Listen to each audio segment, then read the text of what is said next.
Hey, it's Charlie back for some music theory for you. Last time we looked at how rhythm is represented on the stave, and people often say, as they're right, that music is made up of sound and silence. So we've looked at how sound works, we're now going to look at how silence works with how rests in music are represented on the stave. So I've got all the equivalents crudely drawn here. Do apologise for my drawing, I did my best.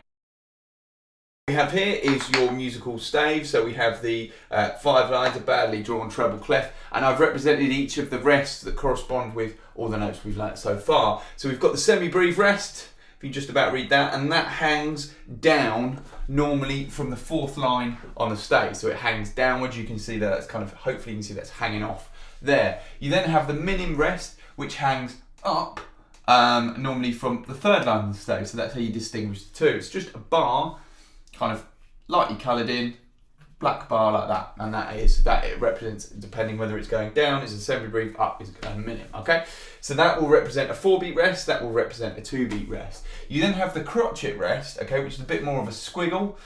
It's kind of like a zigzag line. You'll see it written properly in a lot of books, but that represents 1-beat rest. And then finally you have the quaver rest, which is a kind of, as you can see, it's like a tick almost, kind of backwards. Quaver rest like that. This is not a bad representation. I know they're not perfectly drawn, but it should give you a bit of an idea.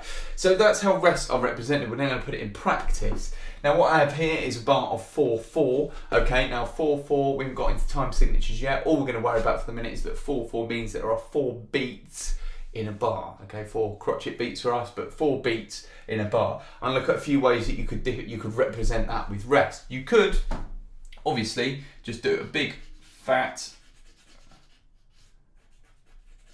semi-breve rest like that, okay, and that would kill the whole bar. That would be 4 beats as a rest, all represented in one way. Now that would be the most correct way of doing it, to be honest. We'll get on to how to write and how to beam and all that sort of stuff. So that is the most correct way. It's my disclaimer. I'm not endorsing the other ways I'm going to write. It's just for demonstrative purposes. So we'll get rid of that. You could also then say, okay, well, instead of doing that, I'm going to do a minim rest here.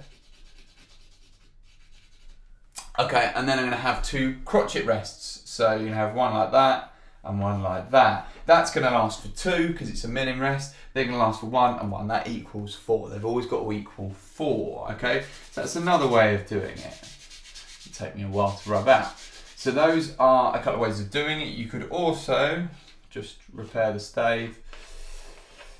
We'll go back and we can. So I'll do 2 crotchet rests here. And then you could say, okay, I'll do another crotchet, but then I'll do 2 quavers. Okay, it's a very, very, very messy way of writing it.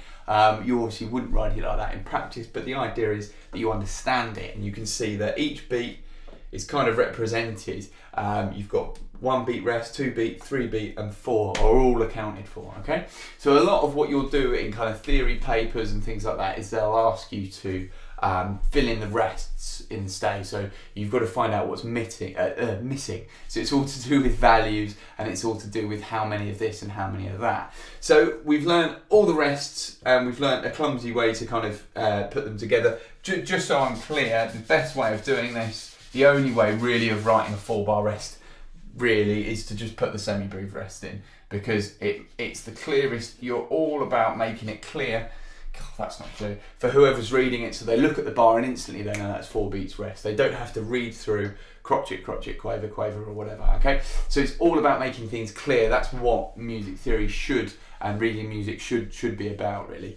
Okay, so we've learnt all of those. We're going to hopefully next time move on to combining the two, and then maybe getting into applying that into reading rhythms, which is a really valuable tool for a guitar player or anyone, especially as a guitar player, because you're going to come across stuff like that where you're purely just reading maybe a strumming rhythm, you're reading like an ensemble hit, they call it, or whatever. So we can start to apply these things now and use them in music. I hope that's been useful, and I'll see you next time.